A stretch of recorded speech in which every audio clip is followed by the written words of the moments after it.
여성 혐오 논란을 일으킨 강남 묻지마 살인 사건에 대해서 경찰이 조현병 환자의 묻지마 범죄로 결론 내렸습니다.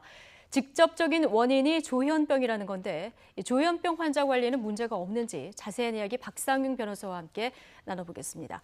안녕하십니까? 네, 안녕하십니까? 네, 경찰이 어제 그 심리 분석 결과를 발표했는데요. 내용부터 먼저 정리를 좀 해볼까요? 예, 이게 이제 여론이 자꾸 여성 혐오에 의해서 네. 일으킨 범죄다 이렇게 몰고 가니까 예. 경찰에서 프로파일러를 통해 가지고 심층 면담을 해본 결과 네. 이 범행 동기는 단순히 여성 혐오 이면에 이 범죄자가 조현병을 앓고 있었다. 네. 이 조현병이라는 게 망상 장애라는 거거든요. 네네. 특히 이 범죄자는 정신병원에 4번이나 입원한 경력이 있었다. 심지어 정신병원에 자기를 갖다가 4번이나 입원시키게 만든 사람이 어머니다. 아, 네. 그래서 어머니까지 증오하고 있었고 네. 퇴원 후에 식당 종업원으로 네. 일하면서 네. 상당히 좀 여성으로부터 네. 좀 핀잔을 많이 들어가지고 자기를 무시한다고 생각해가지고 그거에 대한 어떤 감정 표출에 의해서 한 것이다. 단순히 여성 혐오 범죄가 아니다. 경찰 결론으로는 그렇죠. 그렇습니다. 그러니까 1차적 직접적 원인은 조현병이다. 그렇습니다. 이렇게 결론을 내렸는데요. 청소년기부터 조금 이상한 증상을 보였다면서요. 예, 그렇습니다. 중학교 때부터 이 네. 외아들이었다고 합니다. 예. 외아들이고 중학교 때부터 좀 이상해가지고 폭력적인 증상이 나타났다고 합니다. 네네. 그러다가 정신병원에 어머니가 이제 입원을 시켰는데 네. 아마 조현병 환자는 그렇습니다. 나를 왜 정신병자로 취급하느냐? 네. 아닌데 거기서 약간 좀 반감이 있었던 것 같아요. 그러니까 퇴원 후에 약을 복용해야 되는데 약도 복용하지도 않고 그렇죠. 예. 노숙까지 했습니다. 그리고 네. 가정하고 아마 단절된 것 같습니다. 관리가 제대로 안 된 그렇습니다. 거죠. 예. 피의자 어제 발언들 경찰이 발표한 내용을 보면은 조현병이 얼마나 심각했는지 알 수 있는데요. 자, 조현병이 근데 정확히 뭔지 좀 궁금해하시는 시청자분들이 많으신 것 같습니다. 그럼 여기서 조현병이 정확히 어떤 질병이고 또 사회적 범죄로 연결되지 않으려면 의학적으로 어떻게 접근해야 하는지 정신건강의학과 전문의 연결해서 조금 더 자세히 들어보겠습니다. 자, 노규식 박사님 안녕하세요. 네, 안녕하십니까. 네. 노규식입니다. 네. 자, 이 정신분열증, 조현병, 이 용어 정리를 먼저 해야 할 것 같습니다. 이게 다른 개념입니까? 같은 개념입니까? 예, 과거에는 정신분열병이라고 불려졌던 그 병명이요. 네. 2011년도에 이 조현병이라는 병명으로 개정이 됐다고 보시면 됩니다. 예, 그래서 결과적으로 두 개는 같은 병이다라고 하시면 이해하기가 쉬울 것 같습니다. 아, 불필요한 선입견을 좀 없애기 위해서 그럼 용어가 정리가 된 거다. 이렇게 보면 될까요? 예, 그렇습니다. 사실 뭐 정신분열병이라고 불려지던 사람들이 정말 분열된 상태에 있고 그런 것도 아닌데 예. 지나치게 그 공포시되고 또 이렇게 네. 배척되는 것을 막기 위해서 좀 더 올바른 의미의 이름을 붙이자 이렇게 해서 여러 이제 공청회 같은 것들을 통해서 개정된 이름이지요. 네, 그렇군요. 자, 이번에 묻지마 살인 사건 피의자가 보이는 환청, 피해 망상 이런 증상들 보면요. 전형적인 네네. 조현병 증상이다. 이렇게 보면 되나요? 예, 제가 뭐 기사로만 접한 거긴 합니다만 예. 그 기사에 근거해서 볼 때 이 사람이 겪었던 증상은 전형적인 조현병에서 보이는 피해 망상이라고 볼 수 있는데요. 아, 뭐 네. 그 근거로 들자면은 피해를 받았다는 근거로서 얘기하는 게 지하철 계단을 올라가는데 앞에 있는 여성이 일부러 천천히 올라가더라. 네. 뭐 이런 이제 이야기들이 주로 나오는데 이렇게 실제로 있지 않은 것을 본인이 나름대로 재해석해서 생기는 이런 피해망상 같은 것은 조현병에서 보이는 피해망상의 상당히 전형적인 예라고 할 수 있습니다. 아, 네. 그런데 이번 그 강남 묻지마 살인 피의자도 조현병 네. 때문에 19개월 동안 입원 치료를 6번에 걸쳐서 받았단 말이에요. 그런데 이 네네. 조현병이라는 병, 입원 치료를 받아도 치료가 잘 안 되는 겁니까? 사실 조기에 발견해서 치료를 잘 하면은 50% 정도 이상에서는 사회 복귀에 아무 문제 없이 잘 돌아올 수 있습니다만 네. 한 25% 이상 정도에서는 치료를 함에도 불구하고 조금씩 그 병이 심해지거나 사회적 기능을 상실해서 병세가 심해지는 그런 경우도 있지요. 아, 그러니까 50% 정도만 조기에 치료를 했을 때 치료가 되고요. 나머지는 호전과 악화를 반복할 수 있다. 예, 그렇습니다. 네, 그래서 그렇군요. 만성적인 경과를 가지는 아. 병이다 이렇게 볼 수 있습니다. 지속적인 관리가 필요한 병 같은데요. 현재 네네, 병원에서 그렇죠. 이런 조현병 환자들 치료는 어떻게 이루어지고 있습니까? 이 강제 치료할 수 있는 뭐 기간 같은 게 혹시 있습니까?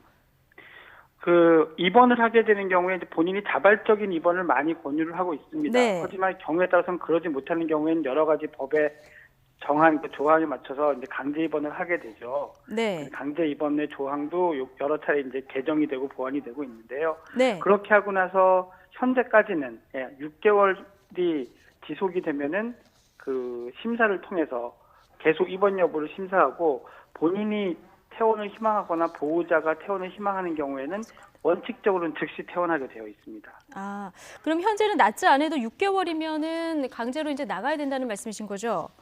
본인이나 보호자, 보호 의무자가 원한다면 그렇게 네. 될 가능성이 큰 거죠. 그러면은 그 이후에는 외래 진료를 받게 되는 건가요? 예, 그 이후에는 외래 치료를 해야 됩니다. 아, 예. 그렇군요. 선생님, 그런데 조현병 환자들 어떻습니까? 예. 이 원인을 보면은 선천적인 영향이 큰가요? 아니면 후천적인 영향이 큰가요?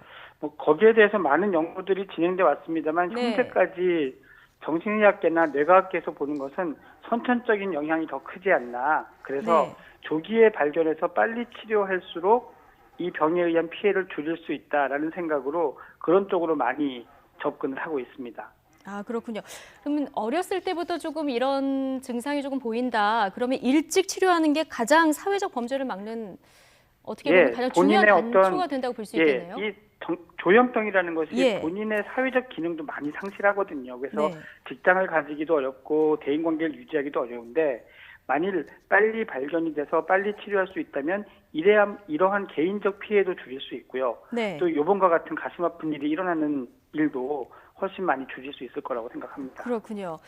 이 환자 인권이냐 사회적 안전망 구축이 먼저냐 지금 논란이 뜨겁습니다. 의사 입장에서 환자 네. 인권도 보호하면서 이런 정신병력이 어떤 사회 범죄로 연결되지 않게 하려면은 어떤 관리 방법이 가장 현실적이고 또 효율적이라고 보십니까?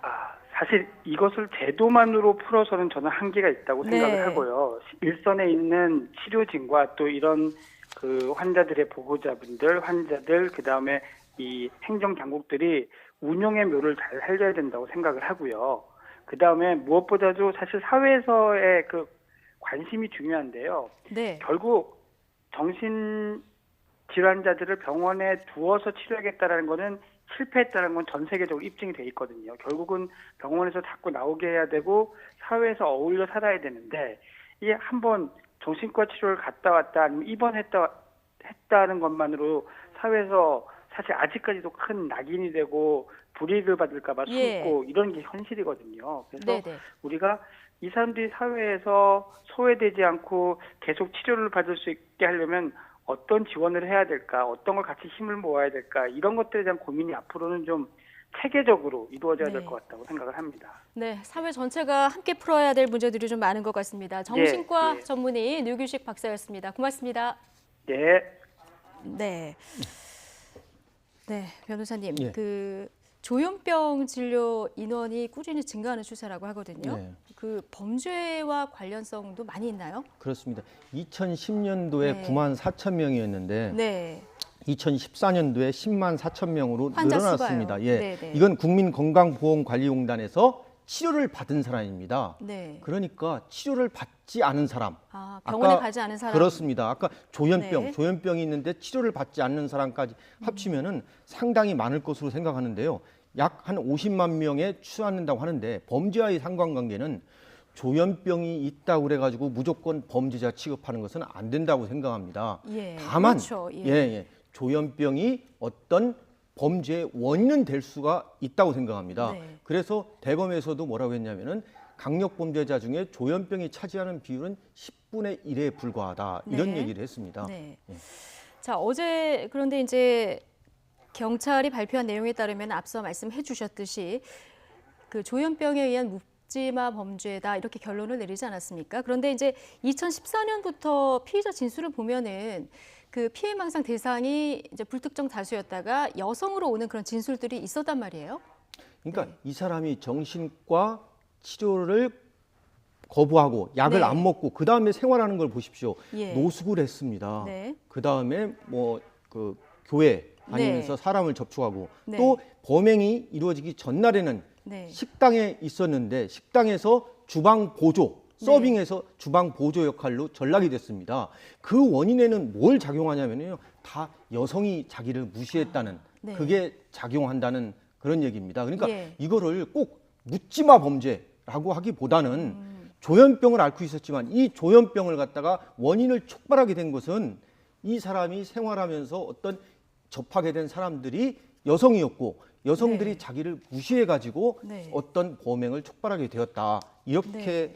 보는 것이 좀 정확한 것이 아닐까 이렇게 생각합니다. 그럼 앞으로 경찰 수사 과정에서 이 피의자가 그 여성에게 특별히 불만을 느끼게 된 계기가 있었는지 이런 거를 밝히는 게 좀 중요하지 않겠습니까? 그러니까 저는 이 사람에 대해서만 조사하지 말고 네. 이 사람이 생활했던 그러니까 교회에서 그 관계라든가 네. 또는 식당에서 종업원들과의 관계라든가 또는 이 사람을 치료했던 정신과 의사라든가 또는 어머니라든가 이런 사람에 대한 조사도 필요하고 생각하고요. 아, 네네. 이 주변 만약에 사람들에 대한 그렇습니다. 조사? 뇌에 예. 문제가 있다면은 네. 뇌 MRI도 찍어가지고 찍어보고, 예. 분석이 필요하다고 생각합니다.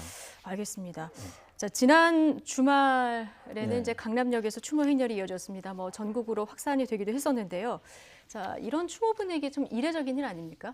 어떻게 보십니까? 아주 이례적입니다. 예. 옛날 같으면 그냥 묻혔던 사건, 묻혔던 사건인데요. 네. 이게 전 국민이 추모 열기로 한다는 뜻은 그 메시지를 우리는 정부나 국회가 인식을 해야 한다고 생각합니다. 네. 뭐겠습니까? 사회 안전망이 흔들리고 있다는 겁니다. 이 사회 안전망에 대한 대책을 세워야 한다는 거거든요. 제일 중요한 것은 보호와 감시와 관찰입니다. 네. 이 사람도 교도소에 수감되면 교도소에서 치료할 만한 시설이 있나요? 또 네. 이 조현병 범죄자가 치료가 우선입니까? 처벌이 우선입니까? 이런 것도 좀 우리가 생각해 봐야 되고요. 네. 지금 국립 그 치료 감호시설인 공주 하나뿐이 네. 없습니다. 감정 유치하려고 해도 어렵다는 겁니다. 네. 이런 거를 인식해야 한다고 생각합니다. 그렇군요. 그런데 이제 이번 그 이례적인 이 추모 열기 현장에서 보면은 이게 이제 순수하게 추모를 할 때까지는 분위기가 이제 뭐 사회적으로 좀 성숙한 시민의식을 보여준다 이렇게 저희가 받아들였었는데 또 이제 이게 남성 혐오냐 여성 혐오냐 뭐 이게 묻지마 범죄냐 이런 논란 때문에 또 현장에서 또 다른 갈등을 야기시키는 건 아니냐 이런 또 얘기가 나오더라고요. 이 예. 부분은 어떻게 보십니까? 저는 네. 이 범죄의 원인을 네. 여성이 사회적 약자이기 때문에 여성에 대한 안전보호망이 네. 필요하다. 이런 쪽으로 이슈가 돼가지고 네. 서로 토론하는 것은 좋다고 네. 건전한 생각이라고 생각합니다. 그렇지만 그게 아니라 일종의 여성을만을 노린 범죄다라고 하는 것은 바람직하지 않다고 생각합니다. 네. 자, 여성 혐오 범죄를 해석하는 것을 두고 이제 뭐 찬성 반대 시위도 많았고 그런데요. 자, 앞으로 그러면 이런 일이 없도록 하려면 대책을 어떻게 세우는 것이 가장 좋다고 보십니까? 전문가 입장에서. 여기 현장에 문제가 나와 있습니다. 네. 뭐겠습니까? 이 어머니가 이 네. 아들을 병원에 위탁했습니다. 네. 병원에서 6개월 이상 못하지 않습니까? 네. 나와서 약을 먹도록 해야 되는데 네. 아들이 말을 안 듣는다는 네. 겁니다. 이에 대한 대책이 필요합니다. 네. 지금 각 보건소에 보면 정신건강보건센터라고 있습니다. 여기에 연계해가지고 정기적으로 검진을 받도록 해야 되고 보호와 네. 관찰이 필요합니다. 네. 또 하나는 이런 사람들이 교도소에 수감되고 난 다음에 네. 출소 후에 재범을 저지르지 않도록 관리와 관찰이 필요합니다. 지금 이러한 것이 없습니다. 단지 재발 방지를 할 수 있는 그렇습니다. 대책이 없다는 남녀 거죠? 공용 예. 화장실 네. 이걸 뭐 화장실 분리해야 한다. 이거는 근시안적인 대책입니다. 그렇죠. 이게 핵심이 될 수는 없죠. 예. 그렇습니다.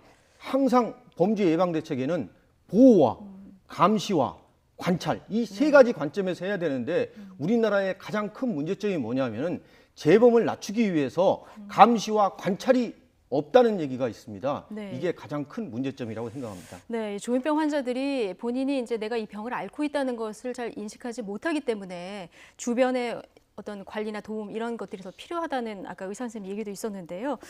자, 앞으로 이런 대책들은 사회가 함께 고민해서 조금 정말 실질적인 대책들이 좀 나와야 될 것 같다는 생각입니다. 자, 박상웅 변호사와 함께 강남 묻지마 살인 사건에 대한 얘기 들어봤습니다. 고맙습니다. 네, 감사합니다.